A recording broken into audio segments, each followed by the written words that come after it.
The person most panicked by the scandal was Hiju's partner. Oh, come on, who would actually believe something like that? Why wouldn't I? Aren't there photos of you going in and out of that hotel everywhere? Why on earth did you have him call the doctor? Now everyone thinks you're pregnant because of it. Remember last year when you dated that idol and broke up? His fans almost tore you to pieces. We both went through hell. Since Prince Yang isn't an idol, it should be fine, right? Actually, it's worse. An idol only has a small circle of fans, but the whole country watches and adores the prince. I'm the only one who doesn't love it, you know? Just give it to Haibaliev, won't you? All right, I get it. In the Khan's palace, too, quite a few problems have arisen because of the spirits. However, the Queen Mother wasn't actually that angry, as she was planning to use the scandal to get Prince Yan out of her way. Meanwhile, Minister Jono was quite panicked. He tried to call Prince Yan and Hiju to negotiate, but both of their phones were disconnected, so he decided to head straight to the royal palace to confront Prince Yan. As soon as the prince left the hotel, he began attending to his personal affairs. Assistant Hyun tried his best to get him to the royal palace, but the prince ignored him. My personal affairs take precedence. Bring Song Hee-ju there immediately. Soon following the prince's summons, Hee-ju arrived, looking quite pleased.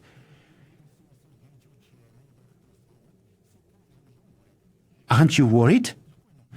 Am I the only one feeling nervous right now? No, you're not alone. I am feeling quite nervous as well. Then Hee-ju heads down to meet the prince in total secrecy. Tell me, has your fever finally gone down?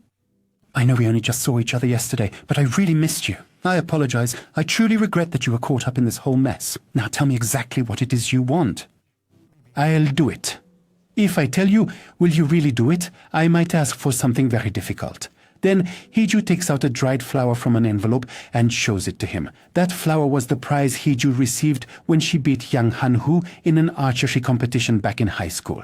Hee-ju had noticed that Yang Han-hu had intentionally missed his shot during the deciding round back then. It must have been hard for you to lose to someone worse than yourself. My brother is way dumber than me, too.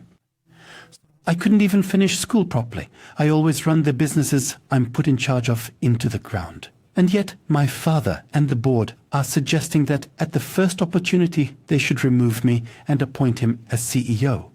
Why him? Is it because he's blood? Because he's entitled? Because he's the legal heir?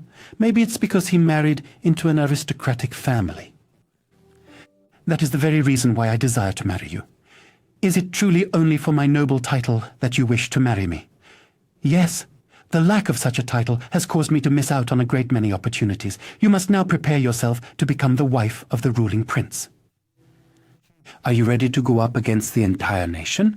And so the prince arrived at the palace gates to find them swarming with journalists. Right in front of them, the prince helped Hee-ju out of the car, took her hand and walked into the palace. From that moment on, the entire country's attention was fixed on director Song Hee-ju.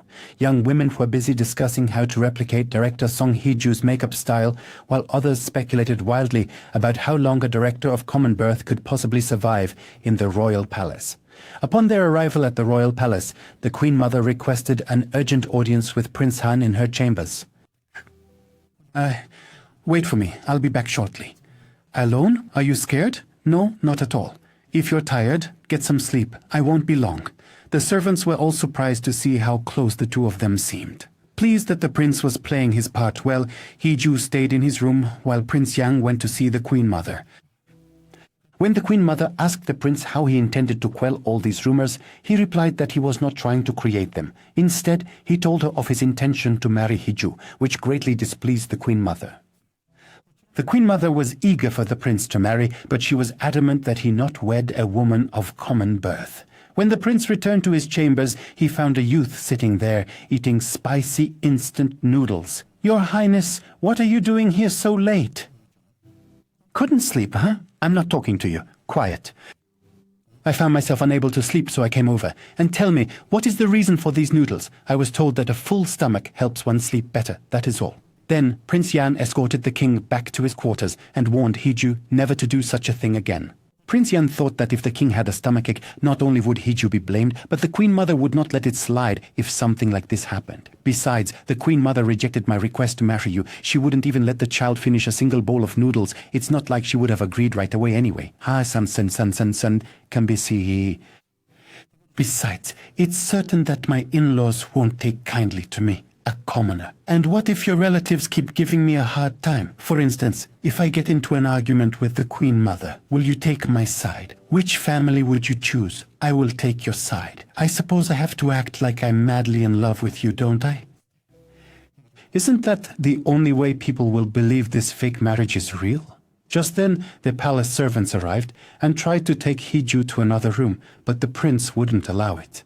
They tried to sleep side by side with a barrier between them, but they couldn't stop tugging at the blanket.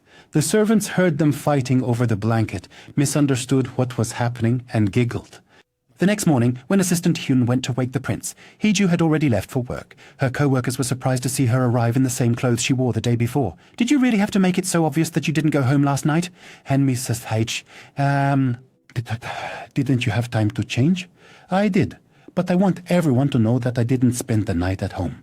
That day, the Lord came to meet the young king and discovered that he hadn't been able to sleep lately, terrified after dreaming of his late father. Yan doesn't get along with the prince. The Lord was the father of the young king's queen mother, making him the young king's grandfather. While meeting with the young Khan, I am struck with fear, recalling an incident that occurred on the wedding day of the young Khan's father, back when he was the crown prince. Do not be afraid. I will always be by your side. Just then, the crown prince entered. You must not approach the crown prince so presumptuously. If you continue, allow me to remind you of the consequences. I have given you enough chances. Whatever happens from here on out, you will have to deal with it yourself. And so, Lord Yom calms the young king while reflecting on the situation. Meanwhile, across every corner of social media, people are busy judging her, yet she's genuinely thrilled that every single piece of clothing she has been wearing lately is completely selling out. Get the PR team on the phone immediately. It is time for us to reclaim our rightful #1 spot. At that very moment, Minister Jono unexpectedly walked into their room. He simply could not believe that Hee-jae and Yan were actually getting married so very soon after they had first met.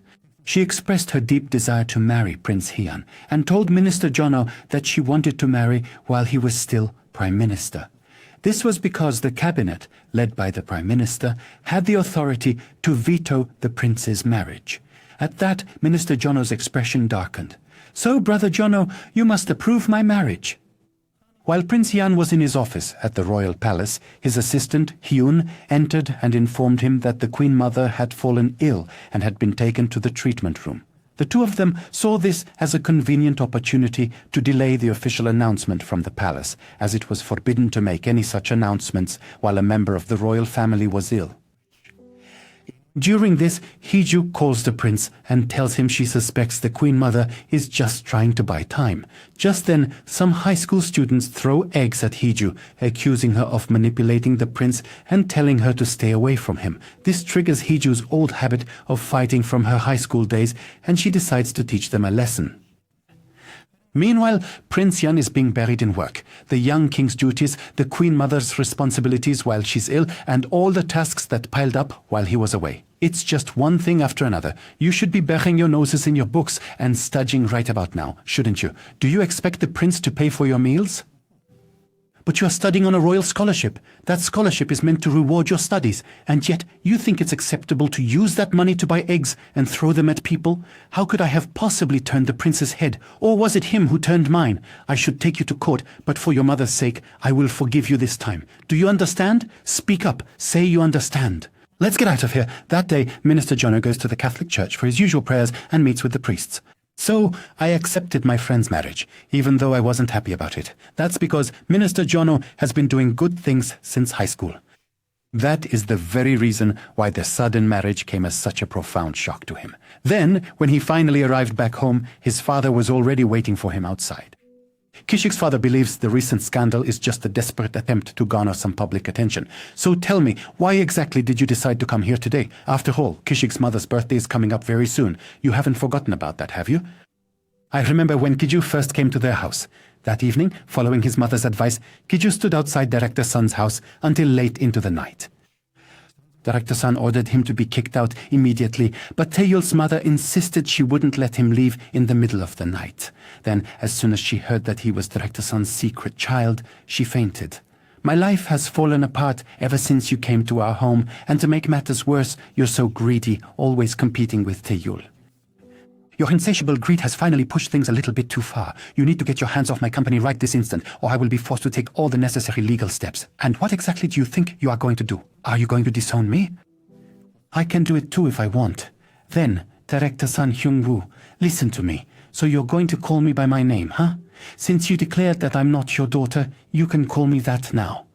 That's why, Director Sun Hyung-woo, at the end of all this, you're trying to become the director, aren't you? If I just finish this, it'll all be over.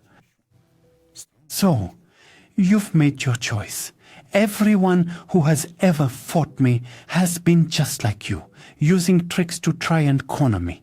And in the end, I'm the one who always wins.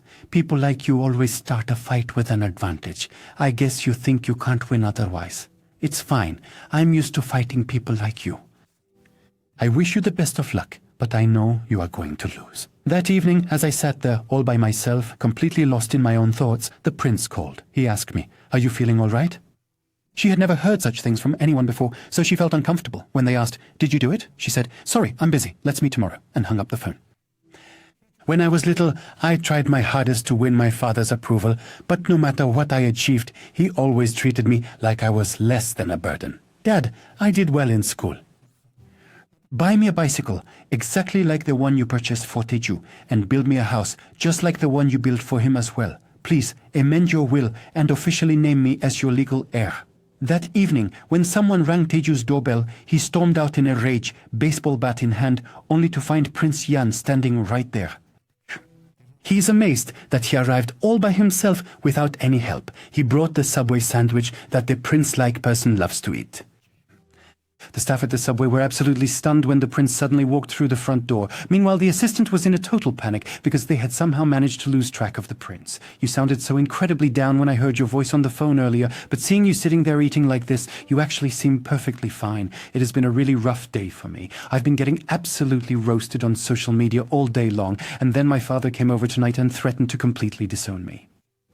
Oh, and by the way, your devoted fans decided to throw eggs at me. But don't worry, I certainly taught those little brats a proper lesson. Are you feeling all right? You haven't been hurt, have you? You didn't go and do anything reckless while you were looking after the prince, did you?"